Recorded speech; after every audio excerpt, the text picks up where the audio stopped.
Selamat Jawanmu. Berkah pamujinipun Kanjeng Rama Prabu Basudewa. Jawa. Sinten sampeyan niku? Duryudana Dudu Basudewa. Basudewa iki bapakku le. Mangsane apa ora? Nuwun sewu wonten ngersanipun Kanjeng Rama Prabu Duryudana kula ngaturaken sembah sungkem mangabekti kula kanca sandhaping pepada paduka Kanjeng Rama Prabu Duryudana Yai Nana ninggih sendika.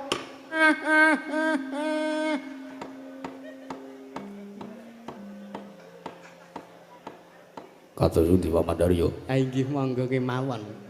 Aku isin di anak kaya kowe. Isin kenging napa mbiyen kula pas lair mboten dipun pacul sirah kula.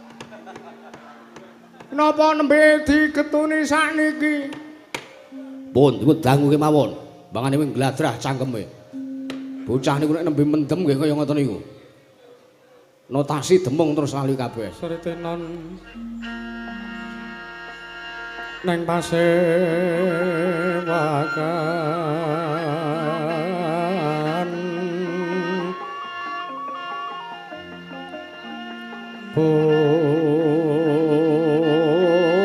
busana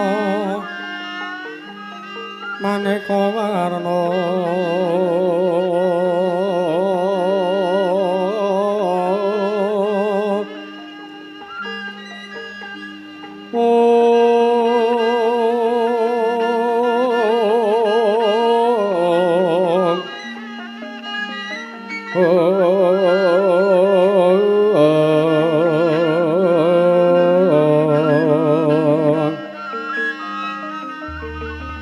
Sepak Puspetanggo Dyono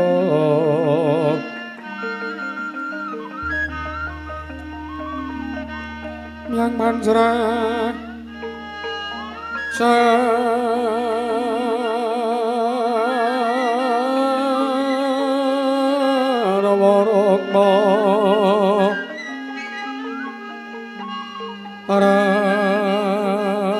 Rangking panik nara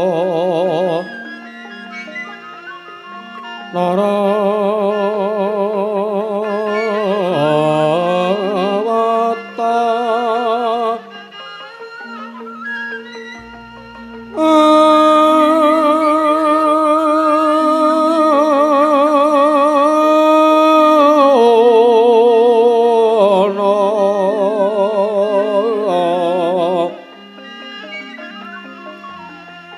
Prabanya kang sumirat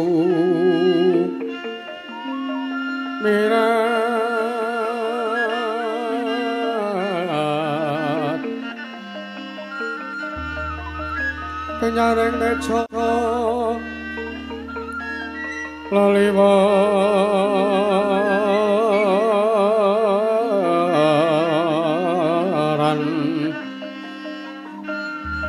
ler kilat sisiring Tatek sisiring tatek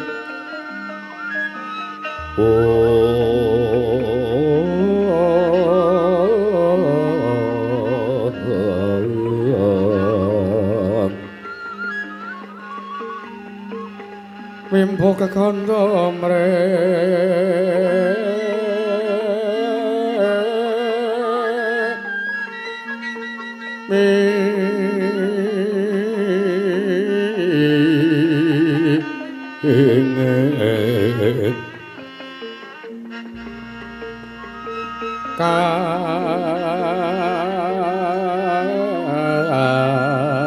Kaduping maruta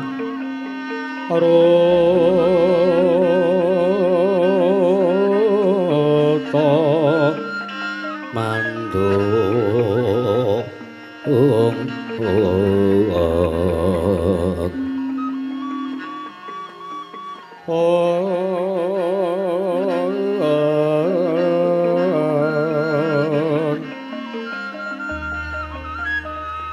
separan mangambaraku ngas nebeki jero prasewa pakan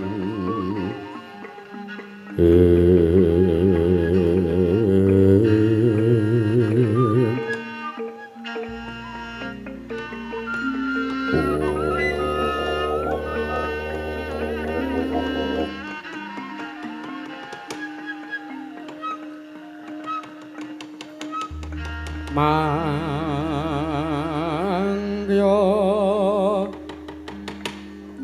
tracateng praja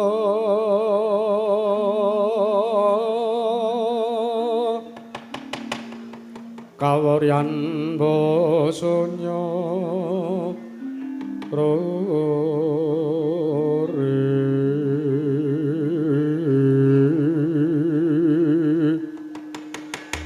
ora pangreheng ukara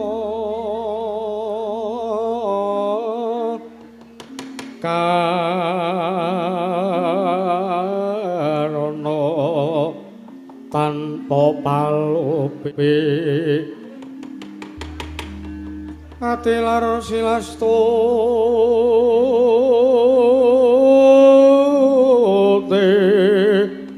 sucana sarjana kelo kalulun kala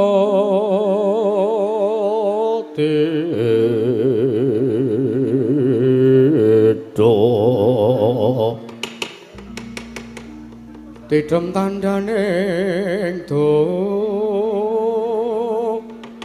mati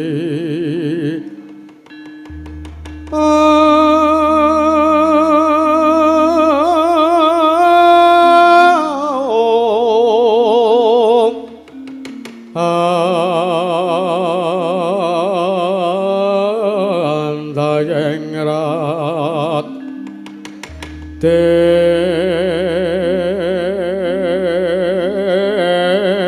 ning karoban robekto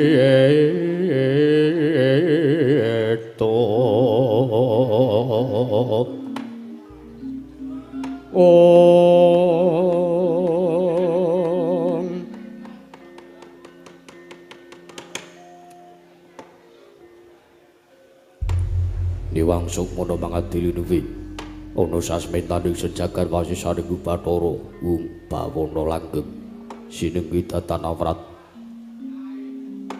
Gun wangke paman Pati Arya Sengguni paman Pati Arya Suman ayo dadi kaget pekenira si paman Pati Arya Sengguni jenengira ingsun pinjenten kajengan Pandira paman Pati Arya Sengguni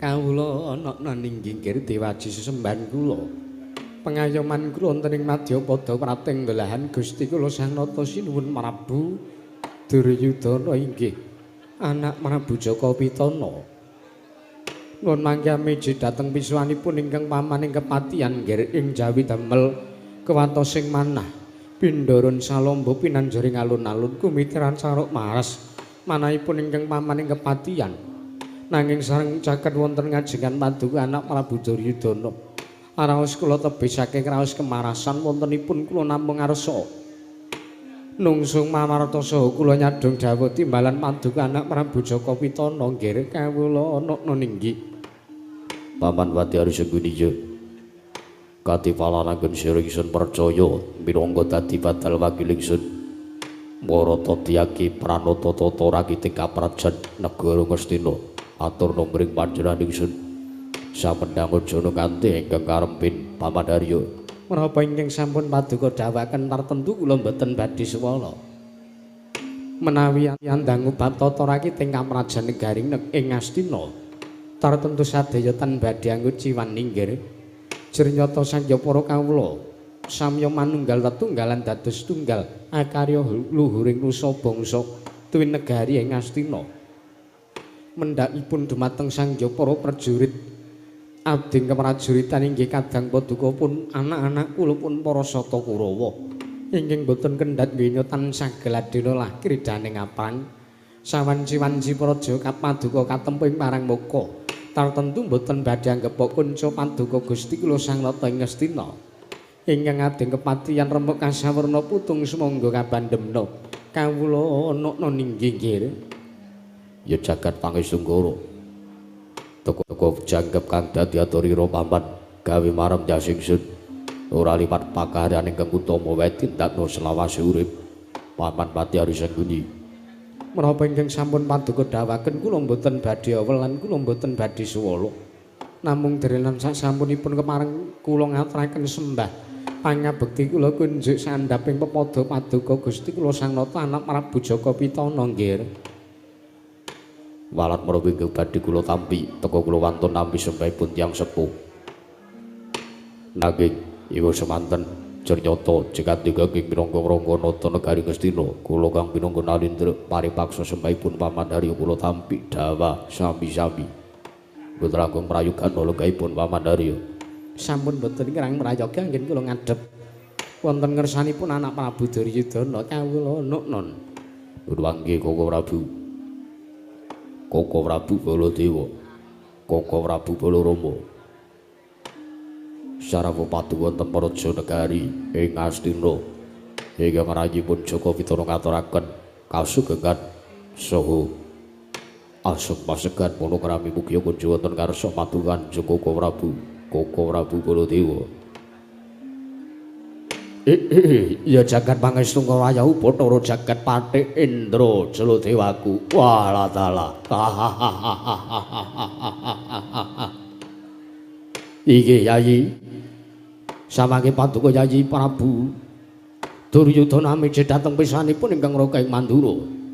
Asuk pasukan monokrami sampun kula tampi damel bumbung tiyang sing manahipun ingkang raka ing Mandura Yayi. Mboten langkung sowan kula wonten praja negari Ngastina wonten ngarsa paduka Yayi Prabu Jaka Pitana kula ngaturaken salam taklim kula mugi kunjuk wonten ngarsa paduka Yayi Prabu Duryudana. Yayi Prabu Jaka Pitana.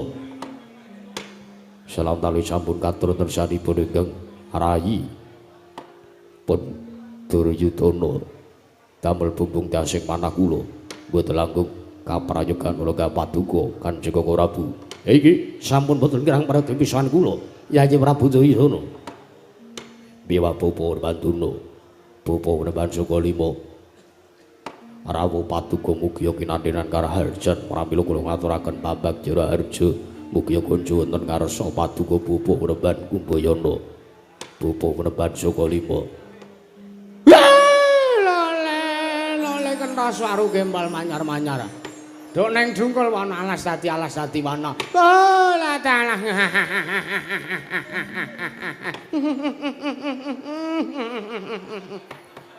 Inggih, anak Prabu Duryudana kasinggihan.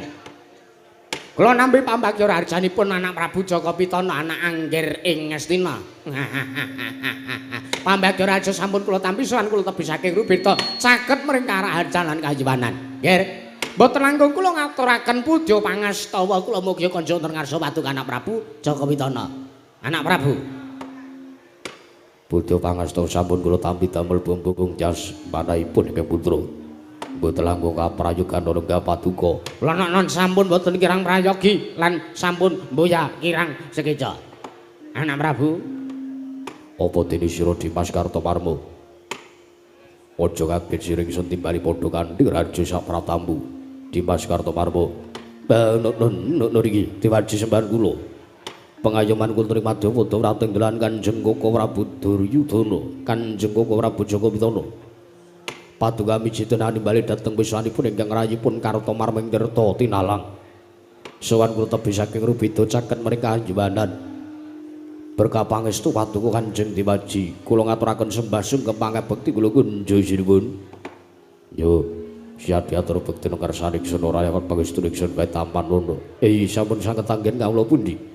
Paring pangestu paduka badhe kula cancang puceng widowamai midhangan kawutaken jejer meketing merdawi saestu dadosaken cahya recahya daging arah kayiwanan padha tatanen barisanipun Purwati ubalinging padha gantung sebo aja nekanting padha saur manuk jenenge Senedya Anem Brahma saha mbabarake wigating pasewakan Para ingkang sampun patukudhaken tartentu kula boten badhe suwala. Jer kula jerih nampi widana saking paduka njeg sinuwun. Mbah nuk niki.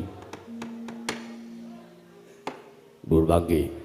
Koko Prabu Bapa Durna lan sedaya ingkang sami rawuh wonten mriki. Mesthi mawon kaget sutane penggalih paduka ijeng andika sami. Teka kula ngawontenaken pasewakan ingkang beneh kelawan adat lumiya ingkang sampun kelampah wonten negari Ngastina. Koko Prabu sampun ngantos damel putripun lan kuciwaning manah padukan Kanjeng Koko Prabu Baladewa iya Kanjeng Koko Prabu Balarama. Ya jagat pangestu kala. Nuwun mangke Yai. Sampun ngantos gadahi pamrayoga saha kapenggalih kados mekaten anggen panduka angat turi saha nimbali dumateng praptanipun sahanipun Rakandang Mandura.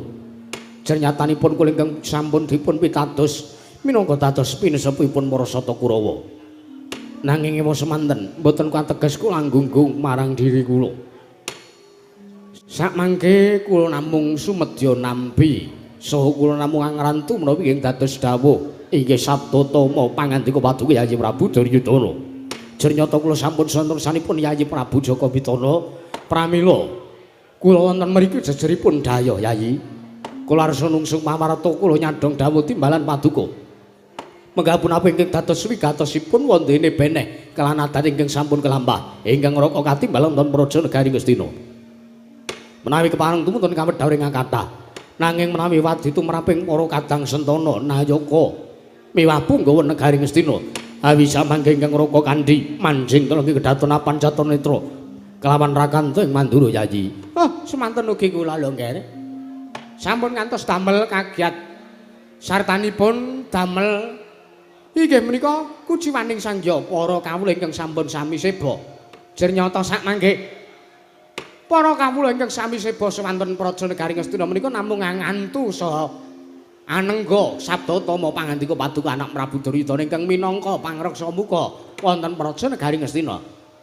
Pramila samangke waleh-waleh menapa nggih ingkang bapa namung badhe mabuka susilastawa mastuti sabdatama dawuh pangandika paduka ya anak Prabu Duryudana, anak Prabu Jaka Pitana. Ya jagat Dewa Ndara. Dudu angge Koko Prabu. Kados pundi Yai? Sampun ngantos damel kuciwa aturipun ingkang rayi pun Duryudana. Jernyata sedaya sampun kula tata. Murid sak mangke saged damel renaning para sibu ingkang sami rawuh ing pasewakan. Parang paduka kados pundi? Estu ken kula ngawontenaken pasewakan ngrawuhaken dhumateng paduka Kanjeng Koko Prabu mriku.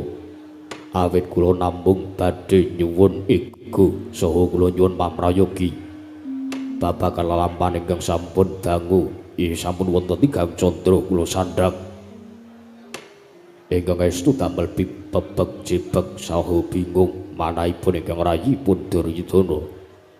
Koko Prabu kados pundi anggen kula samangke badhe anuruti dhateng penangisipun anak kula Lesmana Mandragumara ingkang sampun wonten tigang candra gandrung marang suwijining putri ingkang sulistya ing parni. Kamangka putri ingkang dipun gandrungi dening putra waduka iki anak kula Lesmana Mandragumara sanes kok putri limrah. Nanging ingkang saged damel gandrung anak kula Lesmana Mandragumara putri kang dipun gandrungi dening anak kula Lesmana menika sakmangke menawi kasempatan gaya putri menika arsa kasinungan kanugrahaning dewa kang aran Wahyu katentreman.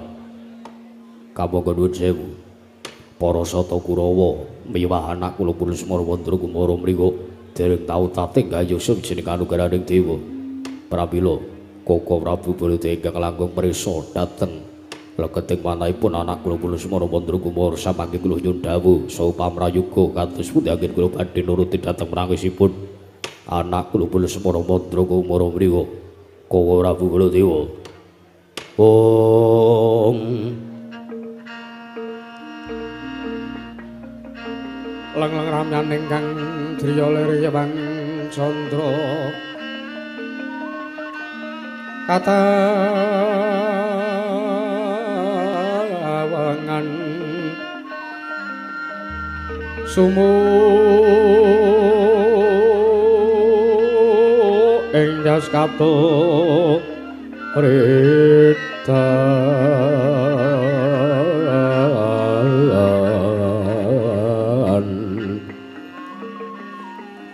alemo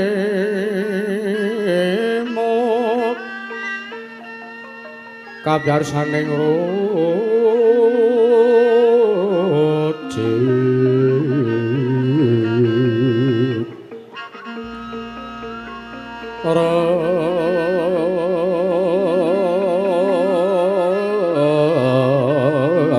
remeng driya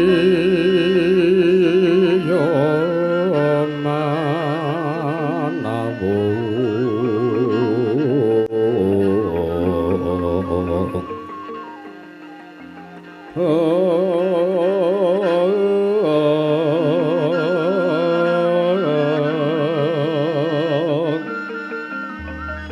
kekuwungan yewang wisesa tanana kang kuciwa raras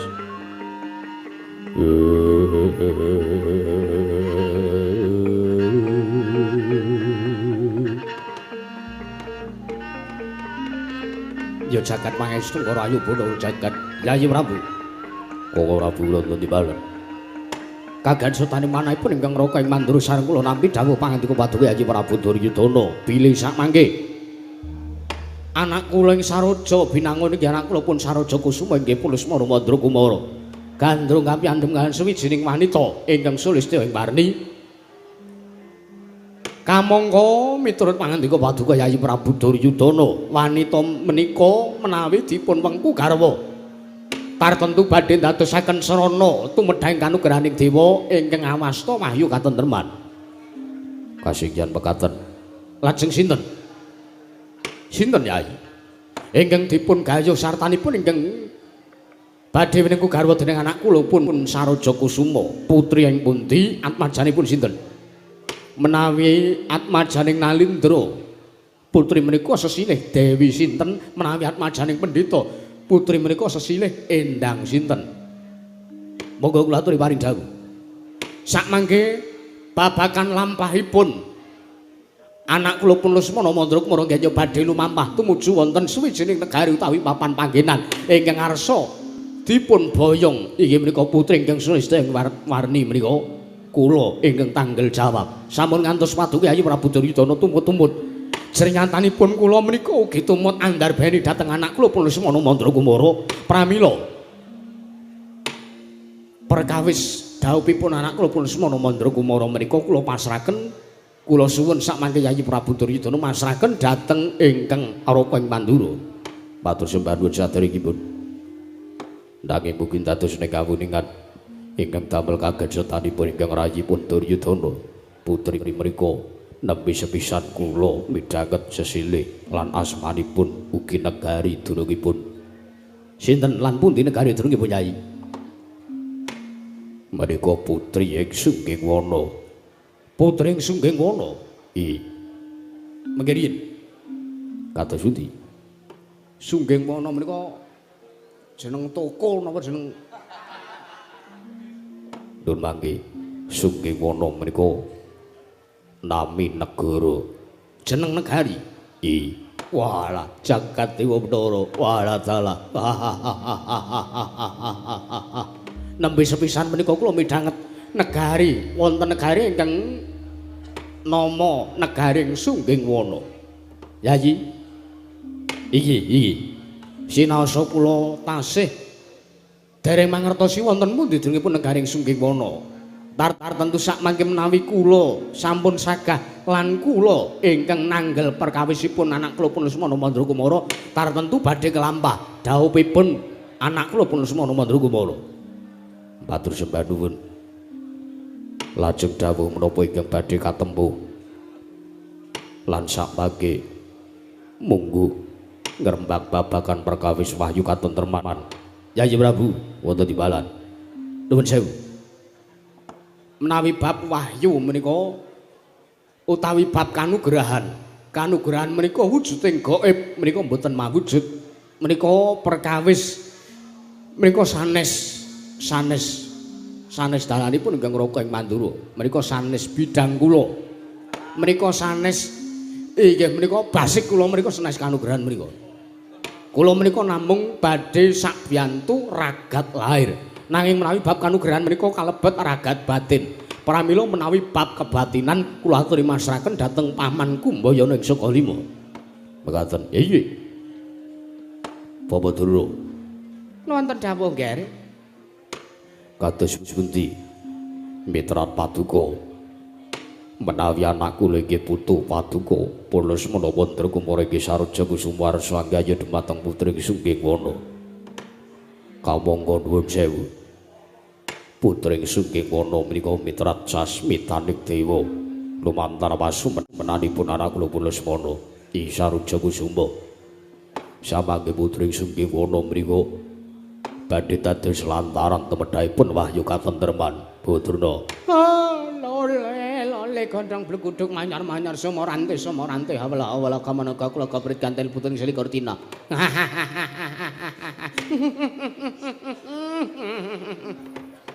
Satama ki angger bapak ning guyu kok terus ngono ki ana. Apa dikira wong tuwa ki ra entuk seneng ngono apa piye? Kok sakel dhewe ora. Nuwun sewu nggih, nuwun sewu. Menawi paduka anak Prabu Duryudana nanjaken saha nyuwun dawuh utawi aturipun ingkang bapa ing Sukalima. Babakan anak kula pun inggih putu kula pun Saraja Kusuma ingkang badhe gayuh putri saking negari pundi wau? Sungging Wana. Ha inggih, Sungging, Tatah Sungging. Inggih negari ing Sungging Wana inggih negari ing Sunggingan menika. Nuwun sewu nggih. Putring Sungging Wana miturut sasmitaning dewa lumantar pasumenanipun putu kula pun Saraja Kusuma. Putri menika inggih menika mbeta wujudipun kanugrahan ngemu wahyu ning dewa ingkang aran wahyu katentreman. Oh, nuwun sewu, nuwun sewu. Nek ndaraturipun ingkang bapa lho menika. Ndaraturipun ingkang bapa. Menawi ndaraturipun ingkang bapa Sukalima, Lesmana menika mboten susah dadak gayuh putring Sungging Wana. Menika ugi badhe ngrengkuh kanugrahaning dewa ingkang awasta wahyu katentreman. Liripun kados pundi Diri Paduka paring dawuh katen.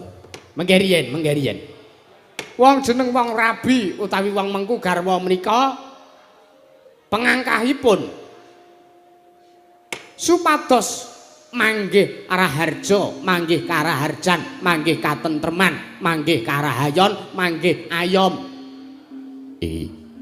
Teges tembung wahyu katentreman menika mboten kok jenenge wahyu ingkang dipun tedhakaken dening dewa menika babar pisan mboten. Oh, nanging wahyu menika ingkang badhe dipun gaya sartanipun badhe pikantuk menawi kelampah daup kalian suwijining wanita. Menawi daup utawi ngrabeni suwijining wanita menika ingkang dipun angsali inggih menika menawi pener lho, menawi wong wedoke mboten merusak lho.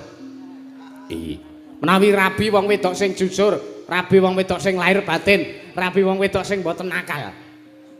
Niku sepisan sing digaya, tentrem. Tentrem. Tentreming lahir nggih tentreming batin. Menika menawi wong wedoke bener, menawi wong wedoke jujur, wong wedoke ora tau ngapusi karo wong lanang. Menika. Ingkang badhe dipun gaya ingkang angka sepisan nggih menika tentrem. Ping pindhone sing digaya ayem. Ayem kuwi teges ora mikir perkara ingkang durung kelakon. Liripun menapa kula matur ora mikir perkara ingkang dereng kelampah. Nek bojone kuwi kepeneran, nek bojone kuwi jujur lahir lan batin tresna kalian guru lakinipun inggih kakungipun inggih garwanipun. Umpama arep mikir golek pangan sesuk niku mboten dipun pikir, mboten dipun pikir. Merga bojone wis isa nggulawentah babakan dana prabeya, babakan duit belanja menika sampun saged dipun gulawentah dening sing wedok. Ngaten. Inggih. Menika contonipun mekaten. Dados wong lenang niku ayem, merga sing wedok niku pangerten, sing wedok niku mboten gadhahi sifat kekanak-kanakan. Sing wedok menika pun pancen estu siap lahir lan batosipun badhe nambut silaning akrami, badhe mbangun balewisma kekeluargaan. Menika. Lajeng ingkang angka 3 ingkang dipun gaya tiyang kakung badhe pikantuk kanikmatan saking tiang setri menawi wong wedok menika bener. Iki pun kula sambung kemawon nggih, Ger. Iya. Nek wong wedoke jujur, wong lanang entuk kanikmatan. Kanikmatane napa? Wong wedok iso njaga martabate wong lanang, semono uga wong lanang ora bakal kapitunan sartane wong lanang ora bakal rugi, ora bakal tuna tembe mburine yen to wong wedok kuwi dijaga martabate dening sing lanang. Contonipun. Contonipun wong wedok kuwi dandan menor nek nang ngarepe bojone wae. Dan Mekaten. nek nang omah wae, nek nang omah wae. Menika menawi kula nuwun sewu, menika kula tak matur nawi lalampahan kula. Jenyatanipun kula menika nggih tau enom. Kula menika ya tau muda. Kula menika pun tau nglakoni dadi wong enom, tau nglakoni dadi manten anyar lho, Nggih. Iya. Bojo kula menika mboten kula dawuhi supados gincu, benges, pupur, pedhak lan sak panunggalipun menika mboten kula dawuhi supados menika. Merga kula niku seneng-senenge weruh bojo kula teng omah niku nek mung dasteran tok niku tok. Kula seneng nek weruh bojo kula dasteran. Niku puncak kanek nuwun sewu. Napa niku jenenge? Puncak-puncake wong wedok ketok le ayu lair lan batine nggih wonten mriku-mriku. Iya. Menika menawi estu lho, menawi estu putring Sungging Wana menika lair lan batos tresna ugi kalian putu kula pun Lesmana Mandrakumara. Jernyatanipun nuwun sewu nuhuni dhateng paugeranan tembung utawi dawuhipun para pinisepuh ingkang sampun kelampah lan ingkang tansah dipun gegem dipun regem dening sangganing para titah menika inggih menika wonten tetembungan siji pesthi loro jodho telu tibaning wahyu. Menika namung gumantung wonten pesthi ning kodrat. Gumantung wonten pangwasanipun Gusti Kang Maha Kawasa. Iya. Nuwun sewu lho, Ngger. Tinimbang kula sampun matur dagik-dagik ingkang kados mekaten menawi ngantos sak mangke putu kula pun Saroja Kusuma menika gagar wigar datanantuk karyanganipun badhe nggayuh putri ing Sungging Wana. Menika malah kacilakan menika nandang kapitunan.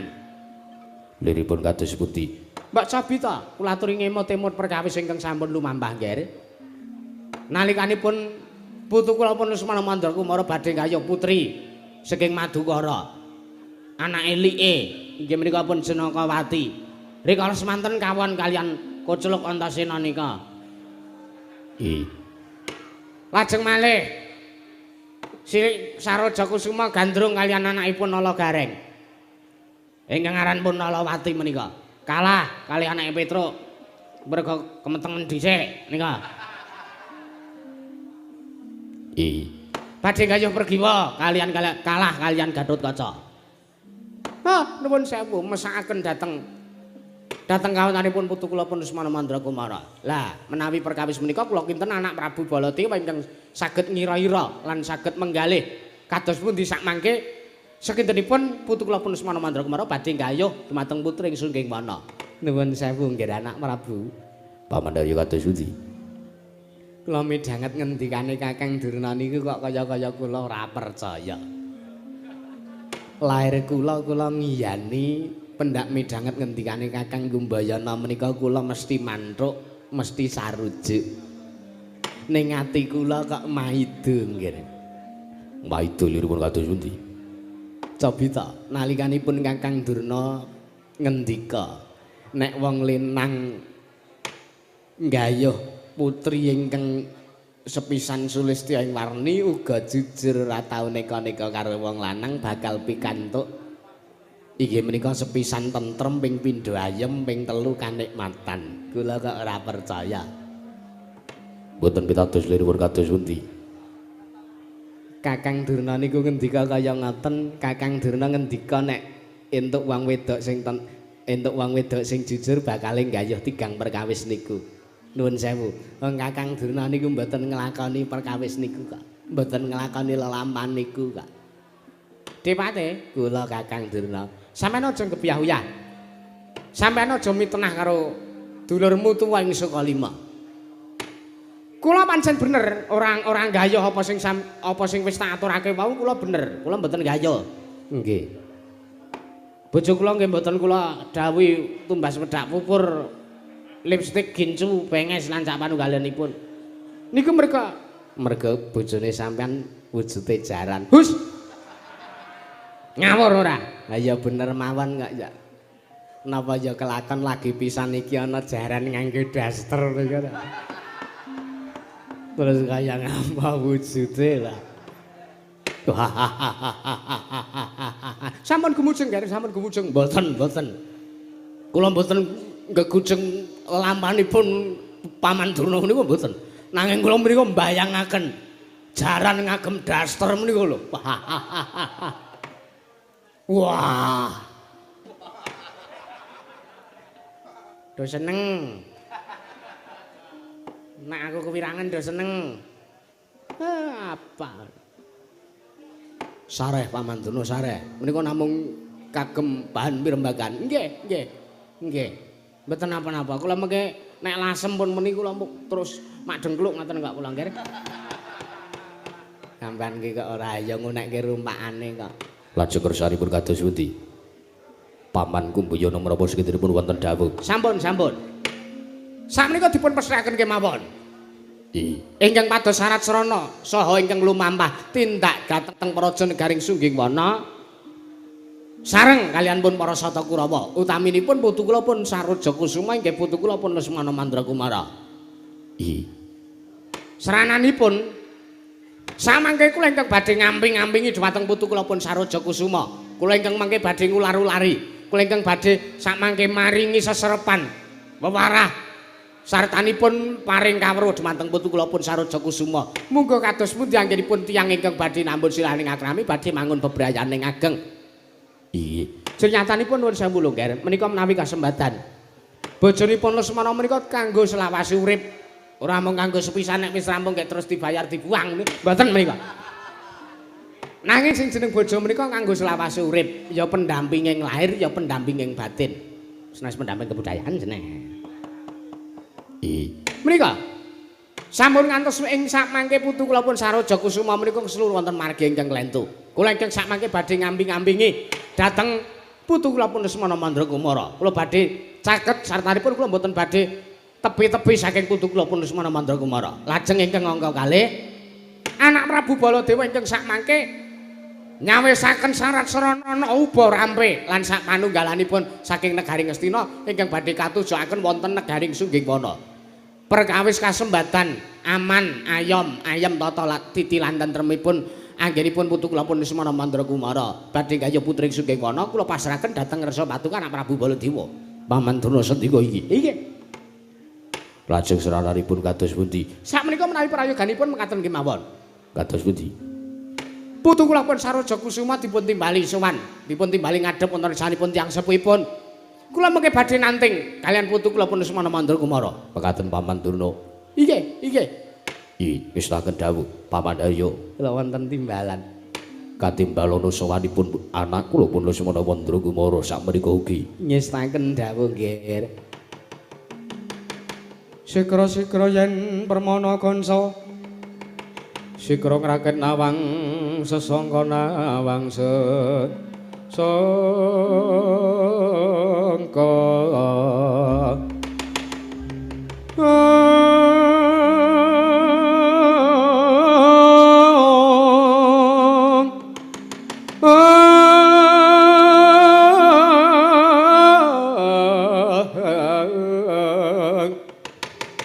nalin trombek marwa sing sang katriku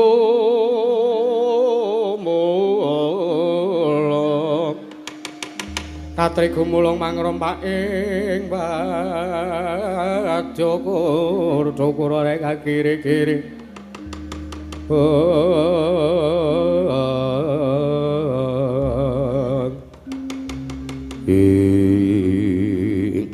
prastawa dawuh paduka anak Prabu Duryudana sakmangke kula nyuwun tambeng pangestu nyuwun pamit badhe sowan dhateng kesatriyan Saroja Binangun nimbali dhateng pratanipun putu kula pun Saroja Kusuma. Ingkang atos-atos sampun kados lare alit mawon.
arum arum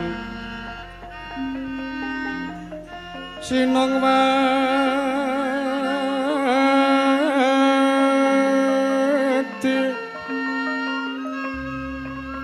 sinong mati jagat kinari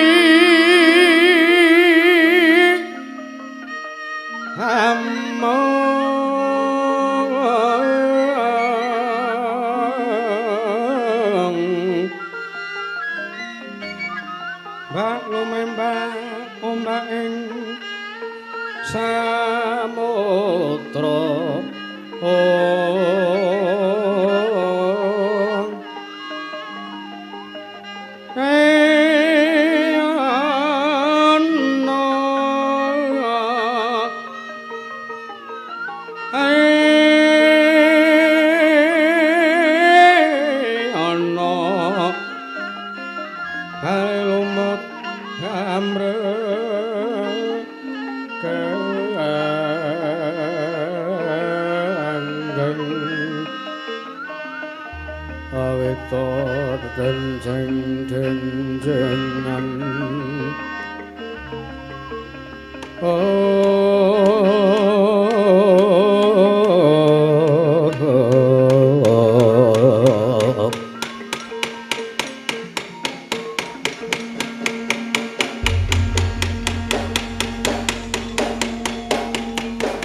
ya jagat dewa Undara Paman Haryo.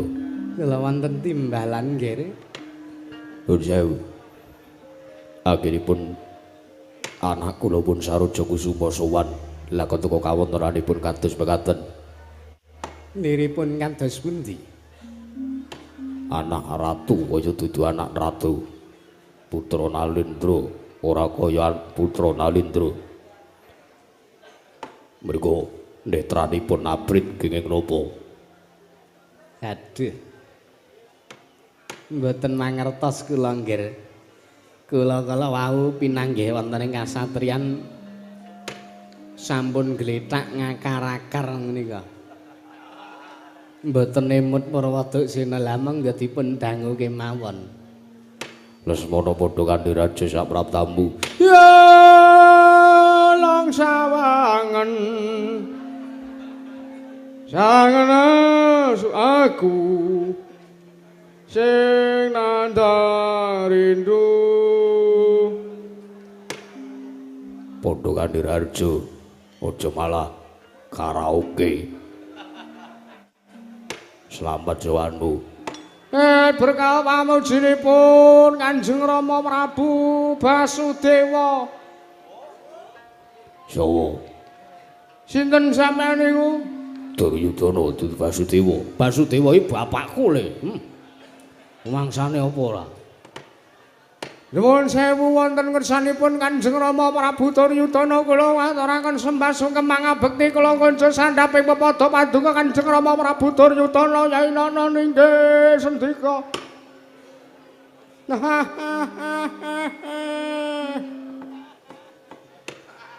Kowe kena apa? Lha kok dadi netramu abang kaya panggono. Nuwun sewu Kanjeng Rama.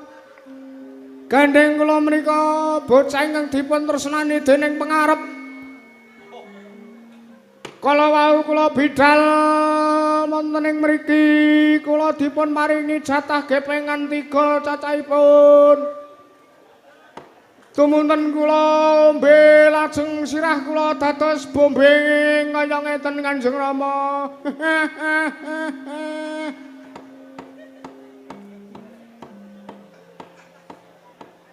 Kados pundi Paman Daryo? Ha inggih monggo kemawon.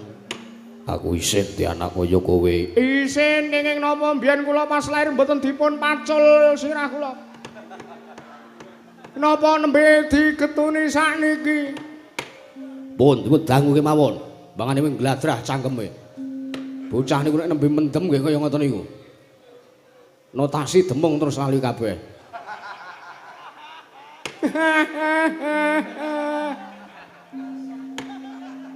Wah Prabu Mandura iso ae.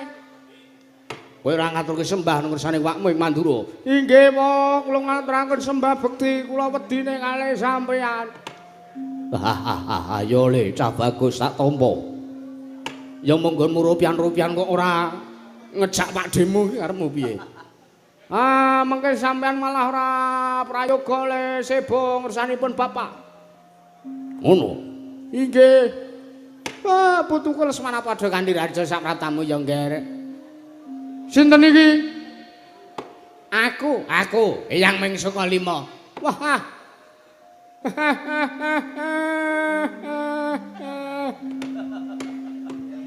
Bocah iki nek bocah gendeng. Oh, Tumben kowe ora njaluk rokok ning eyangmu. mboten. Lampun apal nek sampean niku wong pelit rokok dadi kula mboten njaluk teng sampean. Sangarepmu.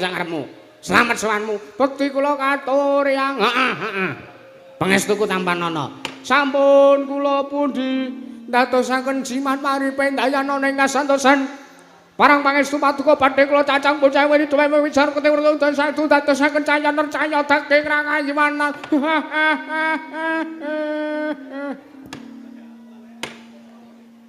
Tak timbali, apa tukang dadi wigatine aku arep paring dawuh. Lah inggih tos pundi?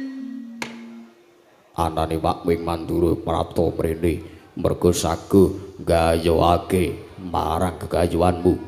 Ya kenggonmu duweni kekarepan adrem kepengin gayuh mengku garwa marang putring Sungkiwana. Masa Iya. estu Tenan. Waladala. Sinten wau? Wakmu ing Mandura Yukaka Prabu Baladewa. Ya siwamu ing Mandura saged gayake. Lan yangmu penembatur ingkang bakal keduga. Ngamping-ampingi sak laku jantramu. Nggonmu bakal gayung marang putring Sukiwana Lesmana.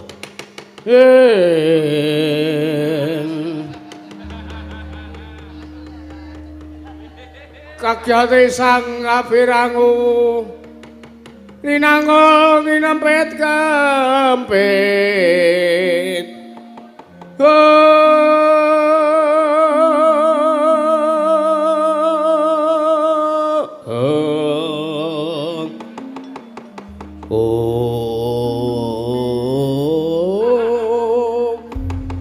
estu menawi estu kula ngaturaken manuwun. Aja budal ijen kanthi neneyangmu Durna. Ngestaken dawuh nyuwun pamit madal pasilan kang kama.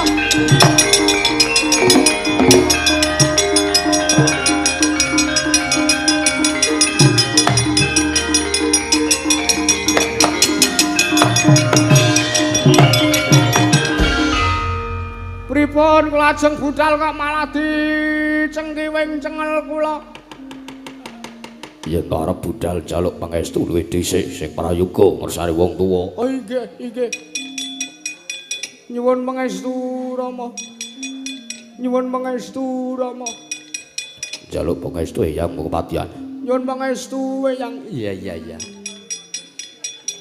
Sugiyem aku njuk pangestu. Lastri aku njuk pangestu. Mintarse aku njuk pangestu. Warti aku njuk pangestu. Gek sapa lho? Niku lho abdi niku gendhakan kula kabeh. Ning ora ana sing gelem kula rabi. Pancen mung arep marati bondo kula niku. Menawi nganten kula nyuwun pamit madal pasilan Kanjeng Rama Eyang Durna monggo kula kanthi ya tak kanthi ger tunduk tak nang tangkunu tang denang tak denang ning wah bocah kok sak geleme dhewe ora nyuwun pamit nggih nyuwun pamit. Satur.